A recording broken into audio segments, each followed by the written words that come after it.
If you guys wanted to just hear me yell at my Sims, you've come to the right channel.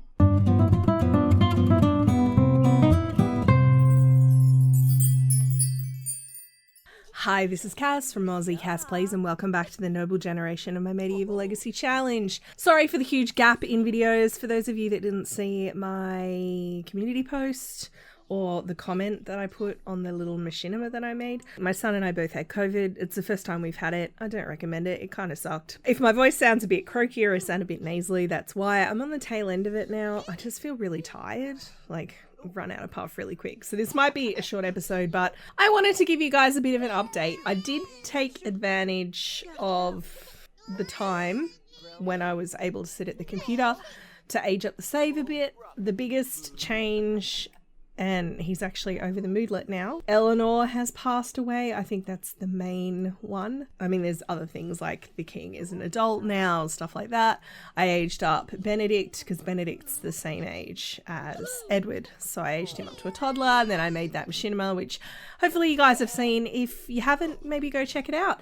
It's not going to be hugely relevant to this episode because, like I said, this one's a bit of an update. The other thing, Gabriel had today off, he's got the weekend off, and he played the piano a lot, and he can now play avant-garde songs.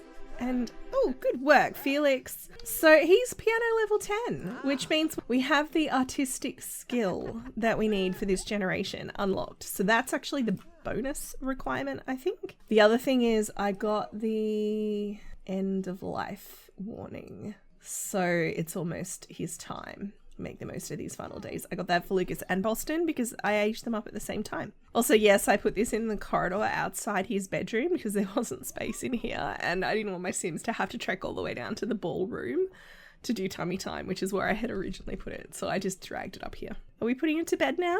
Are we no, change his diaper? Where are you going? Going to work? Absolutely not, sir. Oh, you're not going to change his diaper, are you?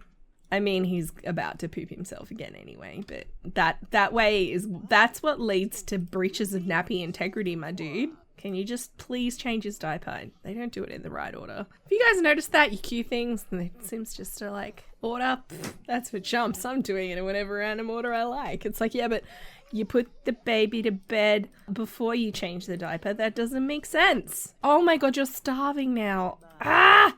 If you guys wanted to just hear me yell at my Sims, you've come to the right channel. Amy, I need you to feed the baby. I do need you to, no, we gotta feed the baby. I know I keep stopping you from sleeping, but she really needs to feed you. Whew. This has been hard work, you guys. I've got 4 adults in the house at the moment, and I'm still barely keeping on top of a toddler and an infant, especially because with my toddler, I'm trying to get him to 5s and everything. So he has level 5 thinking, level 4 movement. This is a big house, so that's not a surprise. 3 communication and imagination. He's almost maxed out. I cannot speak. He's almost maxed out his potty as well. So communication and imagination are our main focuses. Lucas, if you touch that baby, I'm gonna break your fingers. The only reason I'm staying on top of the animals, because this is still a functioning farm, this lot. The only reason I'm staying on top of any of that is because of the elders, and they're both about to die. So I need to not have, I know I said I want to see if they have any more babies organically or whatever, but I really need them to not actually have any more kids. That being said, once Felix and Edward are older, especially Edward, once he's a child, he should be able to help a bit with the chickens and stuff. So that will become his responsibility. Oh, thank you very much, guys, for all the awesome suggestions about ways to make Felix, the traits and stuff we could give Felix for when he's a bit older. So there were a few suggestions that came up a lot. Obviously, I'd suggested lazy, but I didn't kind of like the dynamic of that a little bit. The suggestion that you guys, quite a few of you suggested, was either as a trait squeamish or lactose intolerant. So I quite like those ideas as well. I'm also thinking if we give him dislikes fitness as a trait, so that way if the sim cues running and that kind of thing, he'll get, I think, a tense moodlet or an uncomfortable moodlet. I forget which one it is. So that would also make sense. So I think I'll do that, but obviously I can't do any of that, I think, until he's a child. You play with that wizard, Edward. You get them skills, you get them gains, my little dude. It makes a huge difference though. Like Gabriel shot through the levels, like in a day in game, got a day and a half with a piano just by sitting on the piano. And that was like from 8.5 to 10. So we're not talking low XP requirement level. Like going from 1 to 2 is obviously a lot easier than going from 9 to 10. So he basically needs to max out his career now, I think. And then I think he's technically done. He's level 8 already. He's a bit of an overachiever, is our boy. Dude, were you only napping? Yeah, you do smell. He's like, oh, I stink. Why don't you sing in the shower? So it is lunchtime. I guess I could have him like go for a jog because I want him to stay on top of his fitness. I also think given the kingdom is at war, he would be out like training with weapons and stuff. He's not part of the knighthood, but as a member of the nobility, he is potentially going to be called on. Like if the war with the vampire kingdom proceeded badly and the vampires were encroaching on Henford on Bagley, he would be expected to, if not lead, be like a general kind of thing. He'd have soldiers for that, but he'd be expected to at least be a figurehead and know how to wield a sword and stuff. So I guess I could get him. In fact, why don't I do that? Why don't we set up a little we're meant to be at war. I'm going to set up a little training area here. All right, it's not a lot, but I just put a couple of sparring equipment things in here that he could use, and, you know, some weapons down here for his sparring practice. He's going to wear himself out and then have to go have another nap. It's fine. So as far as the progress of the war goes, I'm going to say human kingdom, the Kingdom of Windenburg, which is kind of the human-ish equivalent, mostly. That part of the Sims world. They have pressed their advantage. They obviously have a problem with, at night, the vampires are OP. But during the day, most of them burn in sunlight. There might be rumours circulating that some vampires are immune to sunlight, but they've not encountered any of those. Lilith and Caleb technically both are, but Lilith and Caleb are also keeping very much on the down low because they are like the resistance in the Forgotten Kingdom. They don't buy into the war. Caleb has a guilty drinker. He doesn't feed on people without permission. He's like the equivalent of a good vampire lord.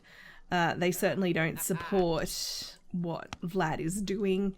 But the problem is that to the king of Windenburg, a good vampire is a dead vampire. And I don't think he'd draw any distinctions.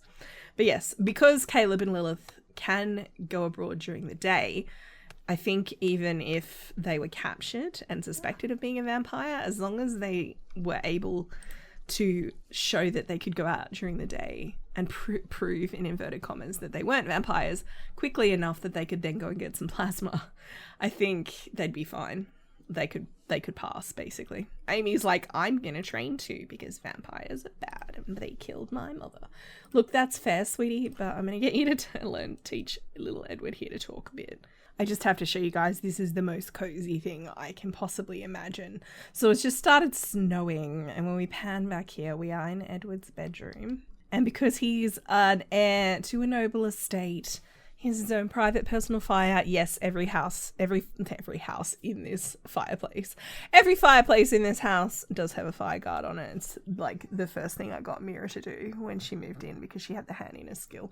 It is something I'll have to come up with a way to deal with in the palace when we move into the palace. One thing I could do, I did move in one of the descendants of David, the current generation that own the farm. There were 3 of them. One is Marcus, who is married to Gabriel's sister. One is the guy who's currently running the farm, who I think is Clay. And the third one is Poppy, and she's moved in to the palace to serve as a maid. I'll probably still have a butler, but have a live-in relative in the extended family, someone who's in there basically doing like what Boston did, because it doesn't seem realistic to me that when Edward moves in and gets married that his wife will be cooking. I could actually cheat her skills up to reflect the fact she's been doing it and then have her do the upgrades maybe.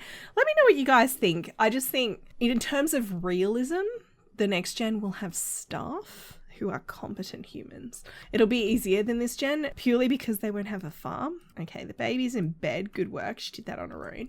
Ah, no! He's not asleep where he's meant to be at all. So it's the next day. Jacob's gone to work. I'm hoping he's going to get promoted today. We'll see how it goes. Amy got a letter. This is the best I can do to have her read a letter. She got a letter from her brother, who is obviously King Gregory, and he's talking about the expectations of how the war will go, given Forgotten Hollow does get snow.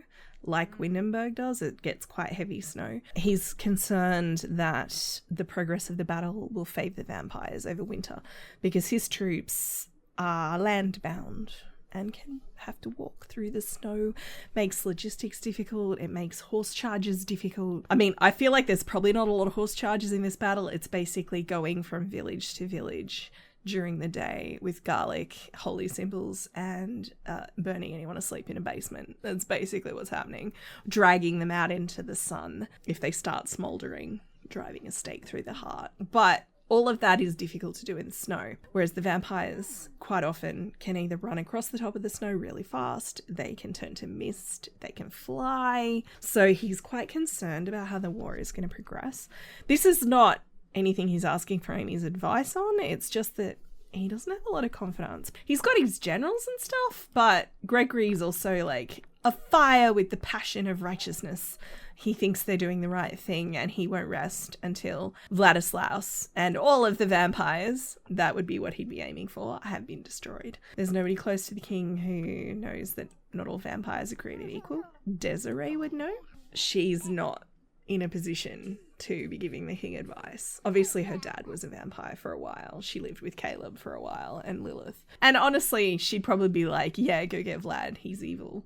But what she'd be worried about is good vampires, quote unquote good vampires, being destroyed in the process. Now, Amy's decided to go and work out, and I'm thinking that's a good thing for her to do and a good thing for us to leave her with. She's been inspired by her brother, and she's like, I'm going to learn to defend myself. I'm really struggling. You may have noticed a few times, although I've probably edited it out. I keep losing my train of thought. My brain is not fully back 100%, I think. So I'm going to leave this one here. Hopefully you guys have enjoyed just catching up with everybody. In the next part, we're going to have both boys aging up. So Felix will be a toddler. Edward will be a child. So I'm really going to be focusing on getting his skill up. So he's actually got everything except for these three, and they're all in level 4. I expect in the next part we're also going to lose our 2 elders. Things are going to get tricky, honestly, in terms of running this household. It's actually going to get quite hard, but I can at least put Edward in charge of the chickens, so that will help. I don't know, can they milk cows? They might be able to milk cows. Good work, Amy. I'm very proud of you. I'm going to leave this one here. Hopefully you've enjoyed. If you have, please like and subscribe. Let me know what you think of how everything's going. I'd love to hear from you, and I will catch you next time. Thanks for watching.